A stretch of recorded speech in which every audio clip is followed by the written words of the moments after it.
उस गांव में रात्रि में विश्राम करने के लिए तो एक ठाकुर जी का मंदिर था।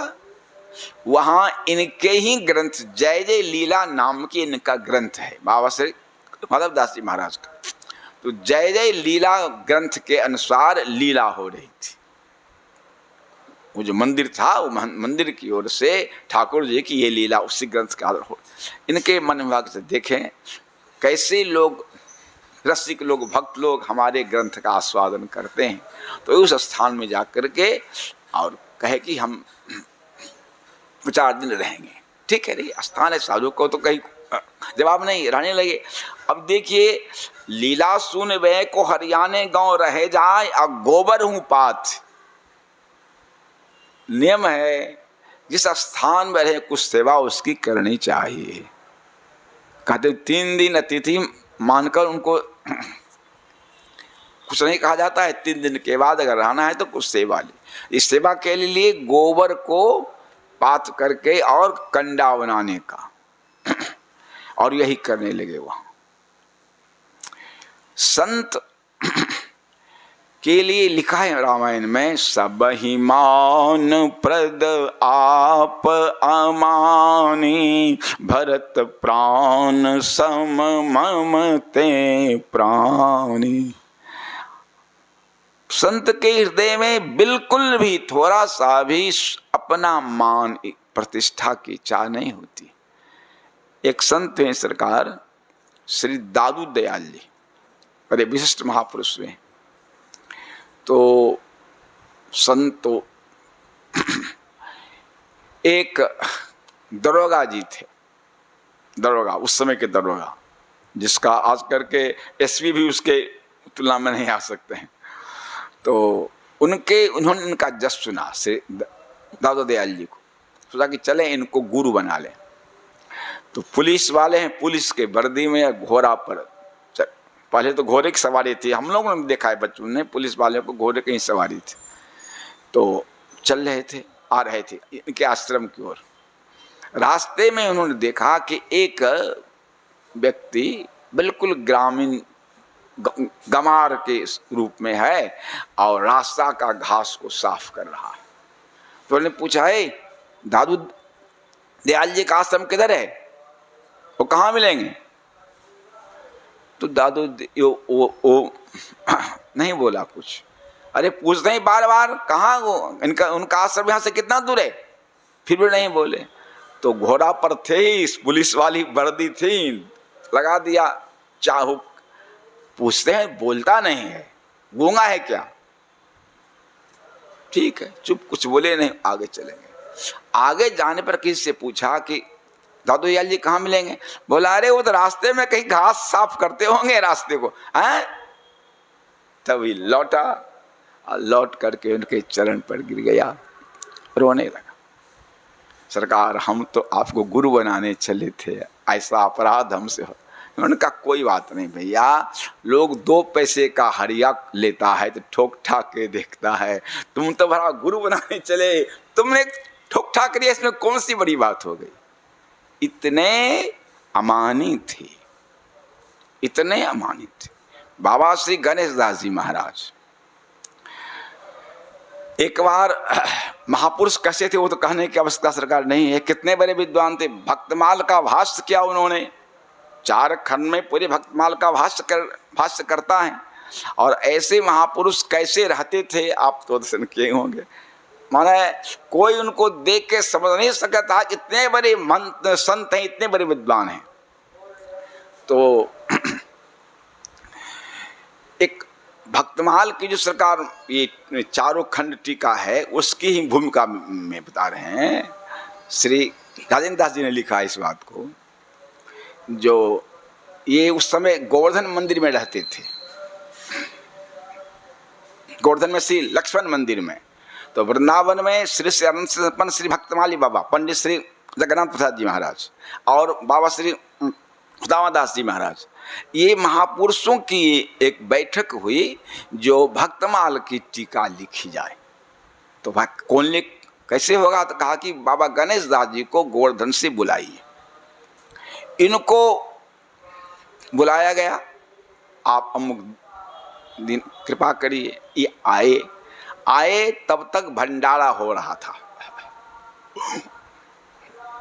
कुटी के का गेट बंद था और जो गेट पर थे वो कहे अभी भाग भाग भाग भाग, भाग अब कोई नहीं, अभी भंडारा हो रहा है, बाद में सब भगा दिया। ये आए उस गेट से तो सड़क पर जहाँ भिखमंगों को खिलाते हैं ना महात्मा लोग, उसी भिखमंगों के साथ ही बैठ गए, सड़क पर ही बैठ गए। खिचड़ी बट रही थी, शायद पागल बाबा का स्थान उनके बगल में है, तो बस खिचड़ी बट रही थी और वही खिचड़ी भरपेट पा ली। जब पंगत का विश्राम हुआ तो ये पहुँचे तो इनका इंतजार कर रहे हैं, श्री भक्तमाली बाबा महान जी सब इंतजार कर रहे हैं। तो कहा कि सरकार चल पाली पानी चलो, हम पाली। वैसे कहाँ पाली? बोले अभी तो खिचड़ी बट रही थी हैं। और कहा खिचड़ी बटे आप सड़क पर पालिए? बोले सरकार वृंदावन है, यहाँ के एक एक इंच भूमि को भगवान ने अपने बछड़ा बनने पर जी से चाट कर धन्य कर दिया। यहाँ क्या सड़क और क्या कमरा, बिल्कुल अमानी कोई मतलब। एक बार श्री शंकराचार्य जी के साथ इनका कहीं जाने का कार्यक्रम बना महाराज जी। तब शंकराचार्य जी हैं तो उनका तो लाभ लश्कर होता ही है, और ये आ गए। समय था कि 9 बजे चलना है, तो समय के बड़े पक्के थे। बाबा गणेश दास जी 9 बजे आ गए उस गाड़ी के पास। गाड़ी का ड्राइवर इनको डांट के भगा, लो यहाँ से, इस पर शंकराचार्य जाएंगे ना, तुम कहीं आ गए, डांट के इनको भगा दिया। कुछ बोले नहीं, चले गए। बाद में शंकराचार्य जी आए तो कहा कि अरे गणेश दास जी तो बड़े समय के पावन लोग हैं भाई, आए नहीं अभी तक। तब सब उनकी दृष्टि पर गई दूर में कि खड़े हैं। शंकराचार्य जार के इनको हाथ से पकड़ कर लाए, ऐसे इससे अमानी। तो अब देखिए इन्हीं के ग्रंथ में के अनुसार वहां लीला हो रही है। सारे सब लोग इनको जानते हैं, प्रतिष्ठा है, और ये यहाँ गोबर पाथने का काम। अब एक आदमी जग संजोग था, जगन्नाथपुरी से एक संत आए, वो इनको जानते थे। उन्होंने कहा नहीं बाबा आप यहाँ गोबर पाथ रहे, जाके मांझी का मांझी तो सारे कांप गए। फिर इनको ला के इनका सम्मान किया। बोले अब हम यहाँ से चलेंगे, अब सम्मान हो गया, अब यहाँ से हम चल देंगे। तो फिर पूरी की ओर चले। अब हुआ घटना क्या हो गई, घर हूँ को आए सूत सुखी सोनी माता बानी, मार्ग में स्वप्न देखे बनी के मिलाए हैं। आ रहे थे तो रास्ते में इनका जन्मभूमि का गांव था। तो बहुत दिन हो गया था, इनको गांव के लोग कोई इनको पहचाने नहीं। माँ इनकी थी, तो विचार किया कि जरा माँ से घर चले, माँ का दर्शन कर लें। तो गए घर गए तो माँ भी नहीं पहचानी। साधु जान के भोजन का समय है तो माता जी ने इनको भोजन पर बिठा दिया। भोजन कर रहे तो पूछा माता जी ने, बाबा अब कहाँ रहते हो? तो कहा कि हम जगन्नाथपुरी में। हमारा मधुआ भी रहता है, हमारा मधुआ भी वही रहता है। तो इन्होंने कह दिया कि माँ आपका मधुआ मैं ही हूँ, तुम मधुआ है ना? क्या कहा माता ने, आहा विषय छारी फिर तके नहीं, सोई पूत सपूत, माधो आवे भवन को, मम सुत नाही कपूत। है सुना है हमने कि जगन्नाथ जी मधुआ को दर्शन देते हैं, और वो जगन्नाथ जी को पीठ करके घर आया है। घर का माता और अपने संतान बेटा से मिलने के लिए घर आवेगा। अगर तुम मेरा मधुआ है, धिक्कार है तुमको। देखिए माधो का भवन तो मेरो वो कपूत है। कहते हैं सुनी माता बानी, कैसी कैसी माताएं हुई हैं। ये कहते हैं बाबा माधव दास जी जैसे रत्न को घर में धारण करने वाली माँ, अपने भारतवर्ष के इतिहास में ऐसी ऐसी माताएं हुई हैं है। माता मंदालसा भक्तपाल लिखा है, उनकी घोषणा है, माता मंदालसा की बड़ी यह प्रतिज्ञा जानो, आवे जो उदर मांझ फेरे गर्भ आसना। प्रतिज्ञा, एक बार जो मेरे उदर आ गया, मेरे गर्भ में, अब वह किसी दूसरे गर्भ में जा नहीं सकता। हाँ, आज सब बालकों को साधु बना दिया। 5 वर्ष के अवस्था में कमंडल पकड़ा दिया, कहा जाओ भजन करो। ये माता सुमित्रा, जिनकी घोषणा है, पुत्रवती जुवती जग सोई, रघुपति भगत जासु सुत होई, न तरु बाज भली बादिवियानी, राम विमुख सुत ते हित जान। हमारे श्री गुरुदेव एक पद गाते थे महाराज जी, हमको गाने का अभ्यास नहीं है, फिर सुना देते है।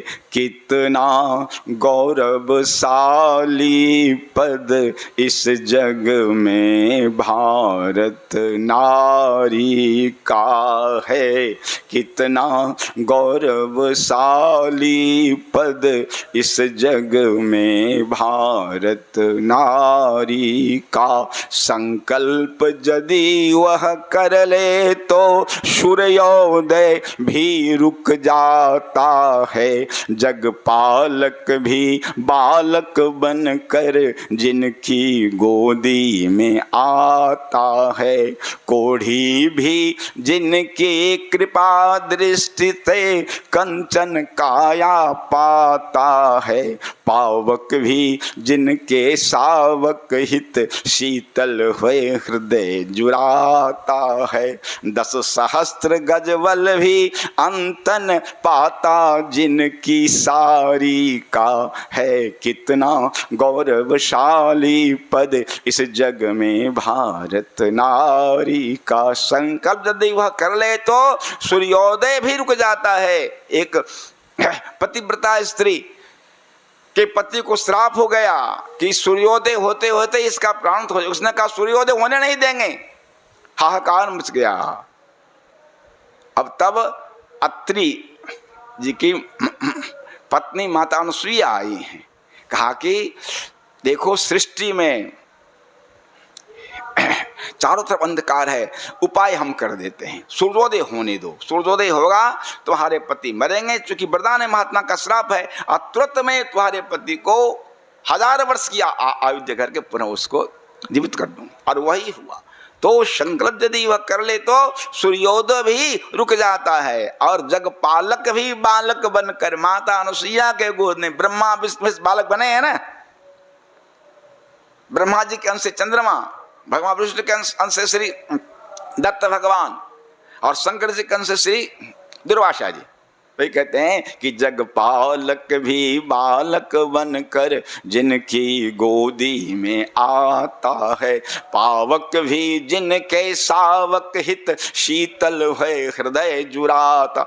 एक पतिव्रता स्त्री का पति उसके जांग पर सर रखकर सो रहा था, छोटा बच्चा था, वह अग्नि जल रही थी चूल्हे में, वो अग्नि को छूने के लिए जा रहा था। अब पति सोए उठेगी तो पति का निद्रा भंग होगी, उसने संकल्प कर लिया कि अग्नि शीतल हो जाओ, और अग्नि शीतल हो गई। बच्चा अग्नि को पकड़ भी लिया तो कहीं जला। वही कहते हैं पावक भी जिनके सावक हित शीतल हुए हृदय जुराता, 10 सहस्त्र गजवल भी अंतन पाता जिनकी सारी का है, कितना गौरवशाली पद इस जग में भारत नारी।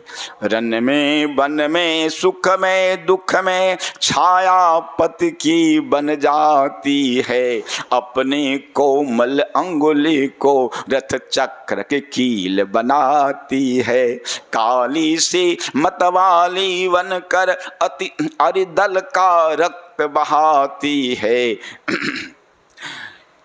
माता केके की जीवन की घटना है महाराज जी। जो एक साधु आए तो उनकी बहुत सेवा की माता जी ने, तो आशीर्वाद दे दिया महात्मा जी ने, समय पड़ने पर तुम्हारा जिन हाथ से हमारी सेवा की है वो हाथ तुम्हारा वज्र के तरह कठोर हो जाएगा। और वही युद्ध में पति के साथ जब गई हैं तो रथ की धुरी टूट गई तो माता जी ने अपनी उंगली लगा दी।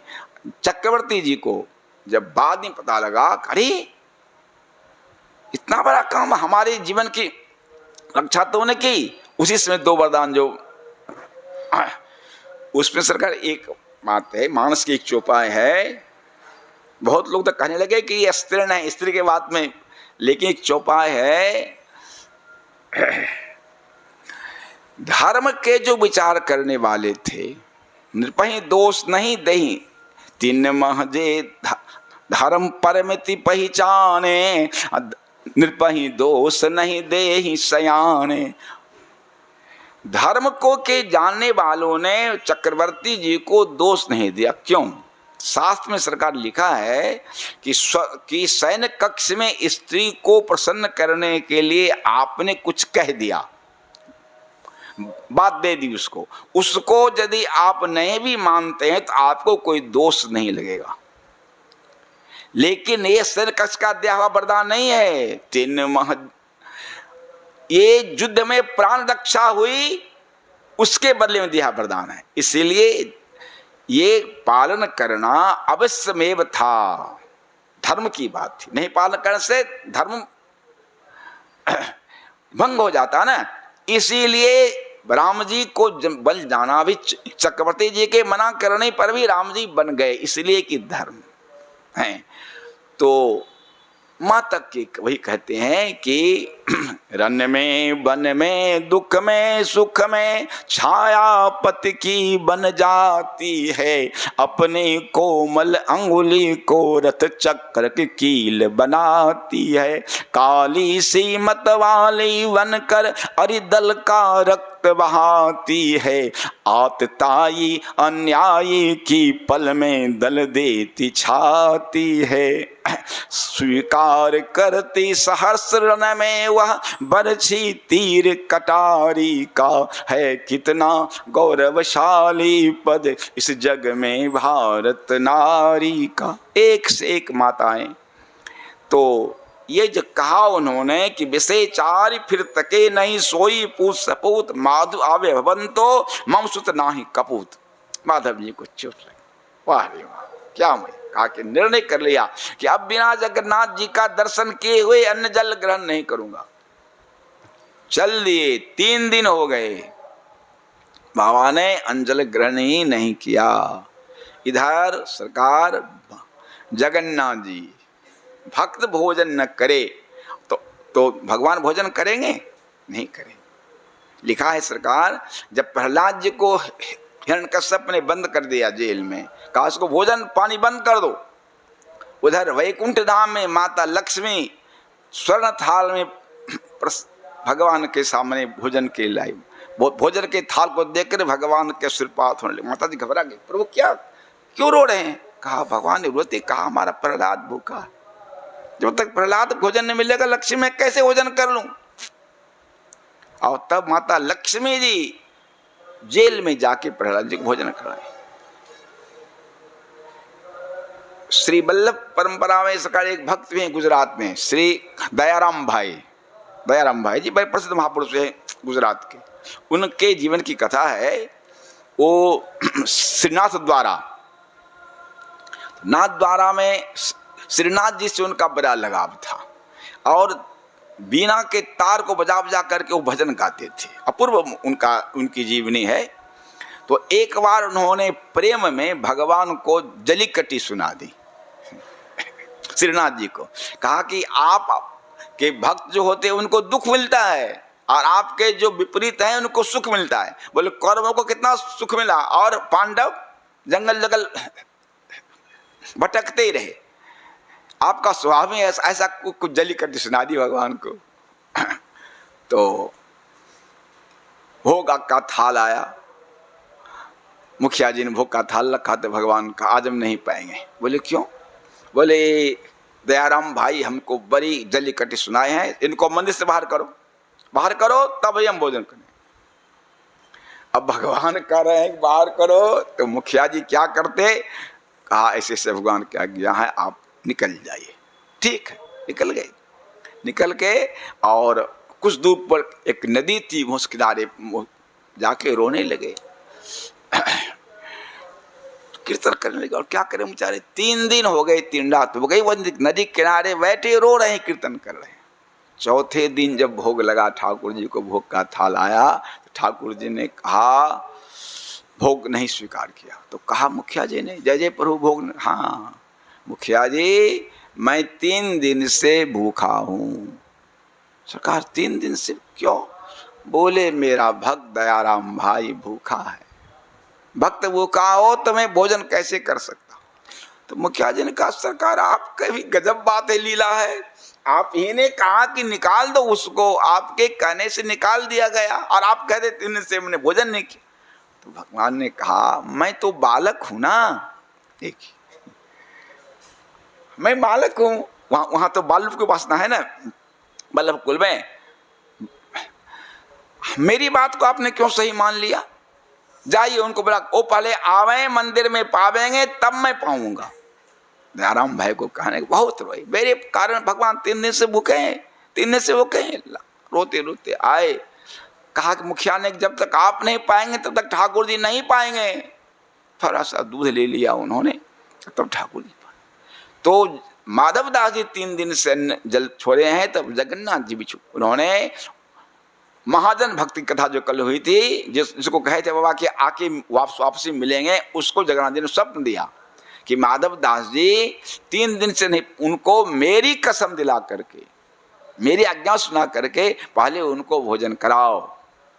तब वो महाजन इनको, प्रभु की आज्ञा थी, तब रास्ते में वो इनको मिल गया और लाए। कहा सरकार हम नहीं जानते, हमको जगन्नाथ भगवान ने आज्ञा की आपके, आप 3 दिन के भूखे हैं, और 3 दिन से सरकार भी भूखे हैं मंदिर में, आप पहले पाएंगे तब वो पाएंगे, तब प्रभु भूखे हैं यह जानकर माधव दास जी इसे लिखते हैं, घर हूँ को आए सूत सुखी सोनी माता बानी, मार्ग में स्वप्न देखे बनी के मिलाए हैं। उस महाजन उसके बाद फिर जगन्नाथपुरी आए तो कहते हैं, याही विधि नाना भांत चरित अपार जानो, जीते कछु जाने तीते दाई के सुनाए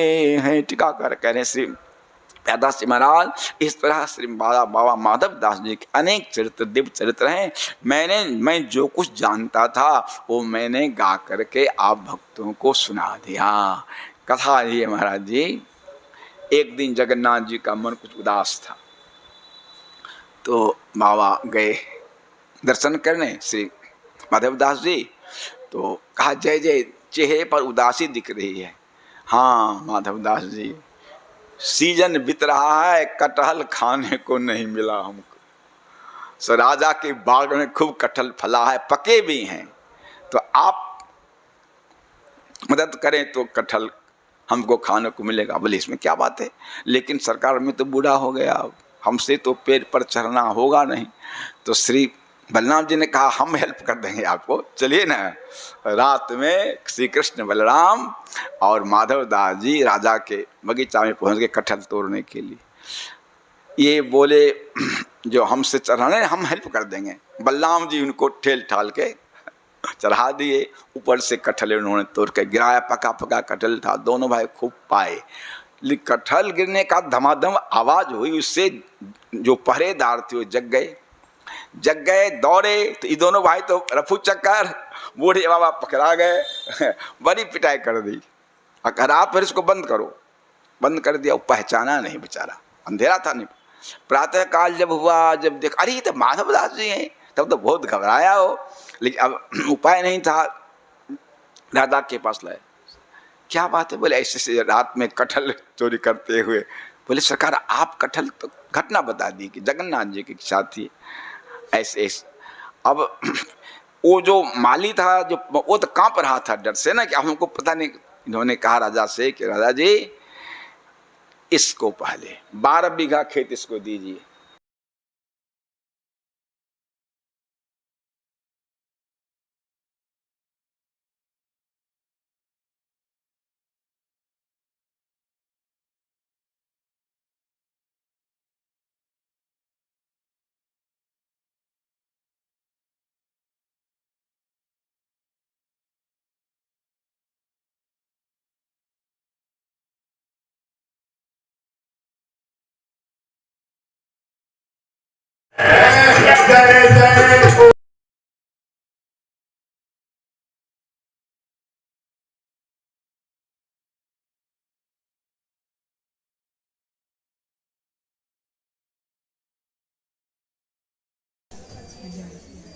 कुछ तबीयत कैसी है?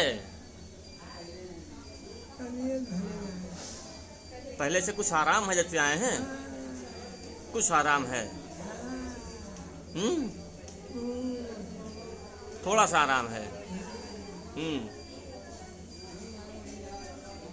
अच्छा, इसमें क्या दिक्कत?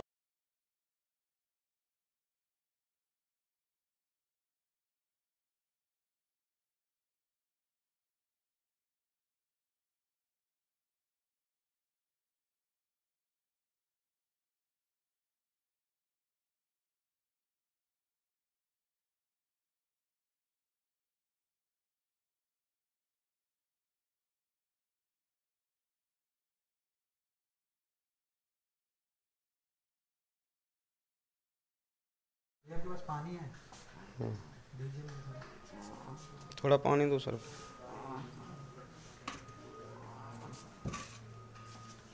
और कोई दिक्कत तो नहीं हो रही माता जी?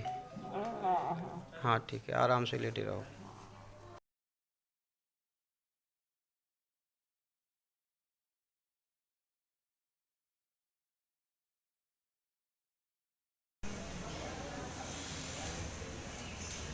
आपके पड़ोसी लोग आपको जानते हैं? बीबी शाह जी सबको मालूम है।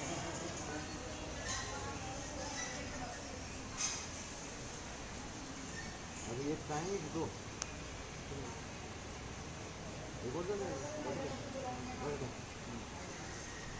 इसमें रामनाना रखा है,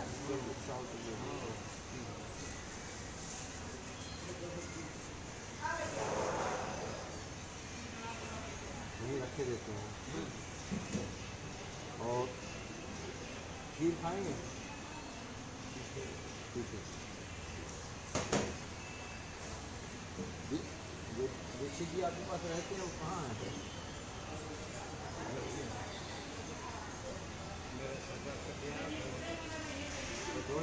टोल डाल चले जाते हैं स्टेशन से गाड़ी में। हार्ड बात है, आपके गाड़ी से चलते हैं। दोनों सेवा करते हैं। भगवान किस लिए भेजा है? सेवा करने की, नहीं क्या? खूब लेटे लेटे भजन किया करो भगवान का। रखिए माला, रखिए,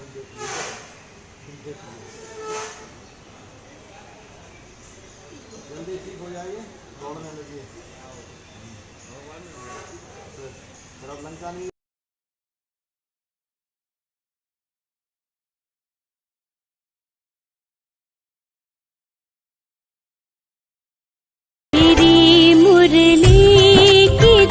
सुनने मैं बरसाने से आई हूँ।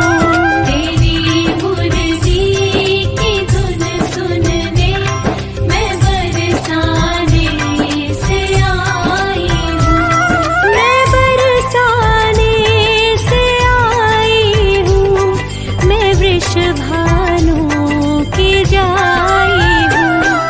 अरे रसिया